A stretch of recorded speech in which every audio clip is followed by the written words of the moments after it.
भाई सीखने की दो विधियां बताई मैंने आपको। पहली थी संकलित विधि, दूसरी थी वितरित विधि। एक ही में दो है, लेकिन इसको साथ में क्यों लिखा है? इसका सबसे बड़ा जो मेजर रीजन है वो ये है क्योंकि ये इसकी पूरक है।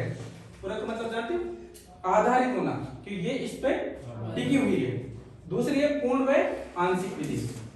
ये किसकी विधियां पढ़ रहे हैं? अधिगम की। अब देखो संकलित विधि क्या होती है? संकलित विधि में एक बालक को एक मैटर दे दिया जाता है और उससे कहा जाता है कि इसको एक साथ बैठ करके याद करना है। क्या कहते हैं इसमें? बात समझ में आ रही है? कुछ कह रहा हूं कि एक मैटर एक बच्चे को दिया जाए और उससे कहते हैं कि भाई आपको एक साथ एक जगह पर बैठ करके बिना किसी विश्राम के इसको याद करना है। तो ये क्या होगी भाई? संकलित विधि, यानी कि एक साथ करना। ठीक है। जो वितरित विधि है इसके अंदर क्या होता है? इसमें जो मैटर याद करने का दिया गया है उसमें बच्चे को बीच बीच में क्या दिया जाता है? विश्राम दिया जाता है। क्या दिया जाता है? बात समझ में आ गई?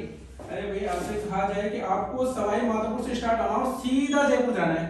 कहाँ जाना है? जयपुर। तो ये तो कौन सी विधि काम करेगी? कहीं रुकना नहीं है, non stop. Jaipur Bombay express में बैठ गए, जयपुर से चल के डायरेक्ट माधोपुर आके रुकती है। ठीक है। तो वो तो कौन सी विधि पे काम कर रही है? संकलित विधि। समझ में आ गई बात? और एक दूसरी आती है जयपुर बयाना। आती है कि नहीं आती? वो जगह जगह कट्टा, हाँ जिसे कहते हैं, रुकती रुकती आती है। तो मतलब इसको कहा कि भाई आपको माधोपुर से चल करके कहाँ जाना है? जयपुर। लेकिन बीच में रुकना भी है। यहाँ से गए चौथ का बरवाड़ा रुक गए, निवाई रुक गए, चाकसू रुक गए, फिर उसके बाद रुकते रुकते यहाँ पहुंचे हैं। तो बात समझ में आ रही है कि बीच में जहां जहां पर हमने ब्रेक किया है तो ये कौन सी विधि की पालना कर रही है? ये वितरित विधि हो जाएगी। कौन सी हो जाएगी भाई? वितरित विधि। यानी किसी भी काम को करने के लिए यदि बीच में विश्राम दे देकर काम को पूरा किया जाए तो वो कौन सी विधि होगी? वितरित विधि। और यदि बिना विश्राम दिए काम को लगातार किया जाए तो कौन सी होगी? संकलित विधि। यहां तक समझ में आई या नहीं? पहली बात पक्का ना? अब ये यहाँ पर आपको ट्रेन नहीं चलानी है, ना ही गाड़ियां चलानी है। हमको सिर्फ एक बच्चे को पाठ याद करवाना है। क्योंकि तुम कौन हो? छात्र, तुम नहीं? अरे भाई छात्र अध्यापक तुम भी हो कि तुम नहीं हो तुम भी? अरे तुम्हारी खुद की आइडेंटिटी है कि नहीं? तुमसे पूछा जाए कि तुम कौन हो तो तुम्हारी पहचान तो है। कौन है तुम? मतलब आधे गुरुजी और आधे स्टूडेंट, बीच का कॉम्बो उसे बोलते हैं छात्र अध्यापक। ठीक है। तो आप क्या करोगे? बच्चों को पाठ याद करवाओगे। अगर एक बच्चे को एक पाठ याद करने के लिए दिया जाए और उससे कह दिया जाए कि आपको इतने समय में ये पाठ याद करके सुनाना है बिना किसी रुकावट के, आपको बीच में इसका गैप मतलब आपको रुकना नहीं है, एक साथ याद करके मुझे 20 मिनट में सुनाना है, तो कौन सी विधि का इस्तेमाल कर रहे हो आप? संकलित विधि। फिर उसी बच्चे से कह दिया जाए कि आपको दूसरा सेकंड वाला पार्ट याद करना है लेकिन बीच में आपको 10-10 मिनट के 2 ब्रेक मिलेंगे। क्या मिलेंगे भाई? 10-10 मिनट के 2 आपको विश्राम मिलेंगे, यानी कि ब्रेक मिलेंगे। तो वो कौन सी विधि का इस्तेमाल कर रहा है? वितरित विधि का। समझ में आ गया दोनों? अब सुनो सवाल कैसे आएगा। अधिगम के दौरान एक अध्यापक अपने छात्र को याद करने के लिए दी गई सामग्री को बिना किसी विश्राम के पूरा करवाता है तो वह इस्तेमाल करता है संकलित विधि का, वितरित विधि का, पूर्ण विधि का या आंशिक विधि का। तो आंसर क्या होगा? संकलित विधि। राइट? चीज समझ में आ रही है कि नहीं आ रही है? ठीक है। उसी क्वेश्चन को वापस से रिपीट किया कि एक अध्यापक अपने बच्चों को याद करने के लिए दी गई सामग्री में 10-10 मिनट का 3 ब्रेक दे करके उस सामग्री को तैयार करवाता है, वो इस्तेमाल कर रहा है। समझ में आ गई बात? मतलब जो गाड़ी सवाई माधोपुर से जयपुर जा रही थी बिना स्टॉप के तो वो संकलित है, और जो रुकते रुकते जा रही है वो वितरित। अब मेरे ख्याल से ये चीज क्लियर हो गई होगी। अब क्लियर है? उसके बाद आता है पूर्ण व आंशिक विधि। कैसी विधि? इससे मिलती जुलती है, बस थोड़ा सा हमको दिमाग में रखना है। पूर्ण व आंशिक विधि कौन सी विधि है भाई? ये पूर्ण व आंशिक। इसमें क्या है? एक शब्द पूर्ण है, दूसरा क्या है? आंशिक। पूर्ण का मतलब पूरा, आंशिक का मतलब हिस्सा। नहीं समझ बात? अरे पूर्ण का मतलब तो पूरा, पूर्ण मीन्स पूरा। ठीक है। आंशिक आधा नहीं, आंशिक का मतलब होता है हिस्सा, कुछ हिस्सा। आधा चाहिए डायरेक्ट आंशिक में भी मिला। पूर्ण मीन्स पूरा और आंशिक मीन्स हिस्सा, कुछ हिस्सा। जैसे एक मिनट एक बच्चे को देते हैं और उससे कहते हैं कि आपको पूरा एक साथ याद करना है, आपको पूरा एक साथ याद करना है। मैं दोनों में अंतर पूछूंगा, दिमाग से सुनना अच्छे से ना। इसको पूरा क्या करना है भाई, एक साथ याद करना है, ठीक है। और इसमें कहते हैं कि नहीं आप एक काम करना है, इसके टुकड़े कर लेना। मतलब ये जो पार्टीशन आपको दिया है इसको आप इतना याद ना करके सिर्फ इतना सा याद करके मुझे सुना दें, छोटा सा टुकड़ा। बस समझ में आ गई कि पहले पार्ट की पहली यूनिट का जो फर्स्ट पैराग्राफ है आप सिर्फ उसको याद कर लें, ठीक है। तो वो तो कौन सी हो गई, आंशिक। या फिर मैं कहूं कि आपको पहली यूनिट जो है कंप्लीट याद करके सुनानी है, कंप्लीट याद करके सुनानी है। तो वो कौन सी विधि हो जाएगी, पूर्ण विधि। पूर्ण का मतलब हम पूरा एक साथ याद करें, ठीक है। और आंशिक विधि में कुछ हिस्सा याद करें, छोटा सा टुकड़ा याद करें। क्लियर बात समझ में। अरे भाई ऐसे सुनो, अपने घर में छोटे बच्चे सभी के हैं, कोई भाई बहन होगा, भतीजा होगा, मोस्टली मेरे जैसे होंगे, उनके खुद के भी होंगे, है ना, पूजा के भी हो सकते हैं, किसी और के भी हो सकते हैं, ठीक है। तो मैं कहूँ कि अपने परिवार में कितने मेंबर है भाई, 10 मेंबर है। कितने मेंबर है, और उस बच्चे से कह दिया जाए कि इन 10 के नाम याद करके मुझे सुनाने, सारे 10 परिवार वालों के नाम एक साथ याद करके सुनाने। तो कौन सी विधि हो जाएगी, पूर्ण विधि। लेकिन हम उससे कहेंगे बच्चा छोटा है अभी कि नहीं बेटा तू एक काम कर ले, आज सिर्फ 3 बंदों के नाम याद कर ले, एक तेरा बाप का कर ले, एक तेरी माँ का कर ले और एक दादा का कर ले, ठीक है। कितने का याद कर ले, 3 का याद कर ले। तो फिर वो कौन सी विधि का इस्तेमाल कर रहे हैं, आप समझ में आ गई। पूर्ण व आंशिक विधि क्या होती है, पूर्ण विधि में पूरे पाठ को एक साथ याद करने को दिया जाता है और आंशिक विधि में कुछ हिस्सा दिया जाता है, यहाँ तक ठीक है। अब दोनों में अंतर समझना, बहुत ज्यादा सवाल बनते भी हैं और डिफिकल्ट भी है ये। लेकिन तुम्हें टाइट लग रही है कि डिफिकल्ट है, इजी है ना, लेकिन अब टाइट लगेगी। कैसे कि देखो संकेत विधि में भी कहा जाता है कि भाई सारे को एक साथ बिना किसी रुकावट के याद करना है, और वितरित में विश्राम देते देते याद करना है। तो यहाँ जो बंटवारा है किसका है, संकलित व वितरित विधि में विभाजन किया जाता है समय का, नहीं है ना बात समझ में। ये कह दिया जाए कि भाई आपको सवाई माधोपुर से जयपुर जाना है 2 घंटे में, कितने घंटे में, 2 घंटे में, ठीक है। और वितरित विधि में कह दिया जाए कि आपको सवाई माधोपुर से जयपुर तो जाना है, लेकिन कितनी देर में पहुंचना है आपको, 3 घंटे में, वो भी कैसे, रुकते हुए। बात समझ में आ रही है। संकलित वितरित विधि में विभाजन किया जाता है समय का, समझ में आ रही है बात। जबकि पूर्ण व आंशिक विधि में किसका विभाजन किया जाता है, विषय वस्तु। किसका विभाजन किया जाता है, यहां तक बात क्लियर हुई कि नहीं, सर थोड़ा गड़बड़ है मामला, गड़बड़ है ना, क्लियर हो गया, सोच ले फिर, गड़बड़ तैयार है,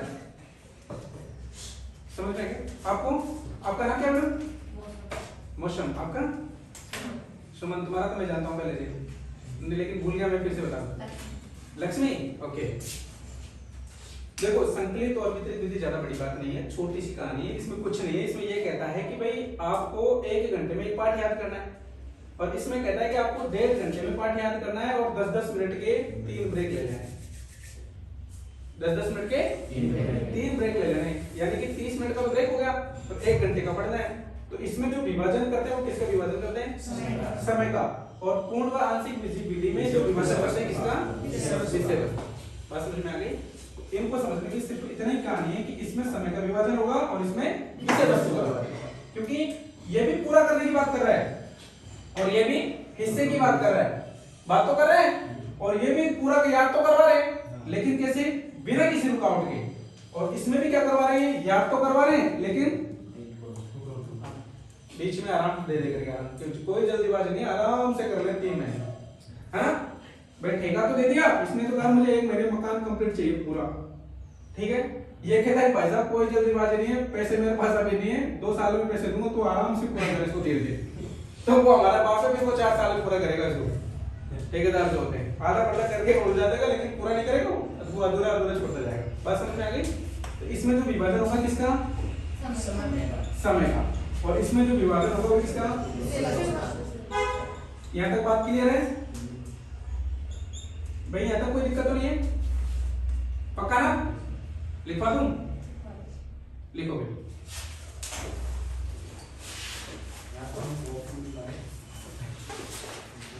सभी को घर वाले याद करते रहते हैं तुमको, क्योंकि तुम्हें खुद का ठिकाना नहीं कि हम क्या खा रहे हैं। कल से लिख लेंगे, किसी से मांगले पर ना लिख ले, ऐसी चीजें रोजाना नहीं। संकलित और वितरित विधि, संकलित और वितरित विधि, ठीक है भाई?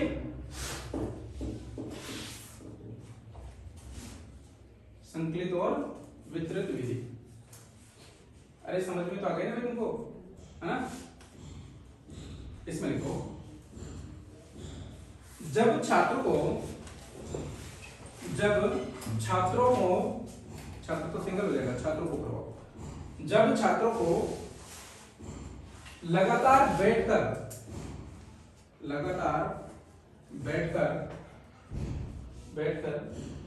पाठ याद करवाया जाए, लगातार बैठकर पाठ याद करवाया जाए,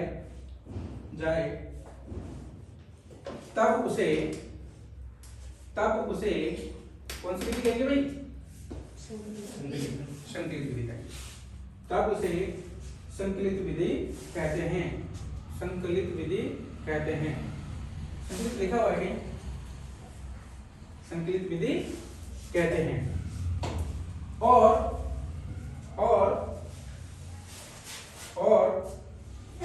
अगर छात्र को विश्राम देते देते, अगर छात्रों को विश्राम देते देते याद करवाया जाए, तब उसे क्या कहेंगे भाई? उसको विस्तृत विधि कहेंगे, यानी फैली हुई।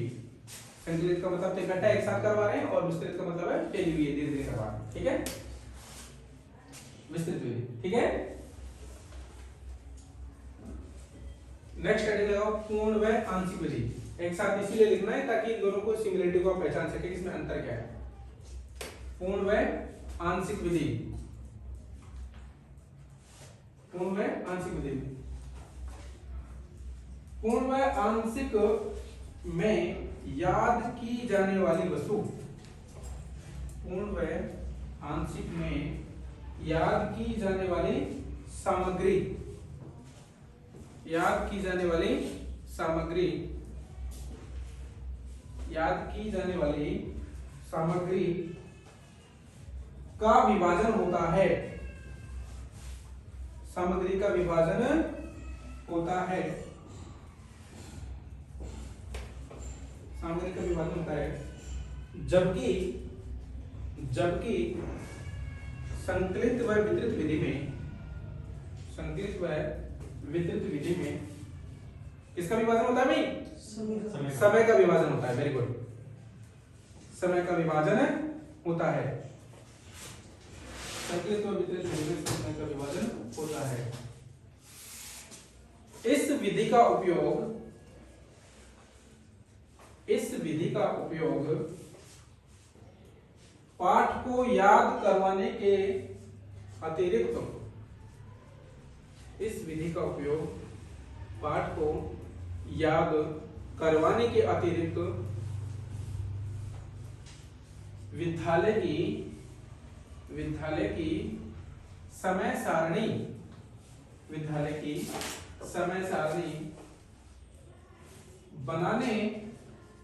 बनाने और समय का विभाजन करने के लिए किया जाता है। विद्यालय की समय सारणी बनाने के लिए और समय का विभाजन करने के लिए होता है या किया जाता है। एक ही बात, होता है या किया जाता है। लिखा हुआ सबने? समय का विभाजन करने के लिए किया जाता है।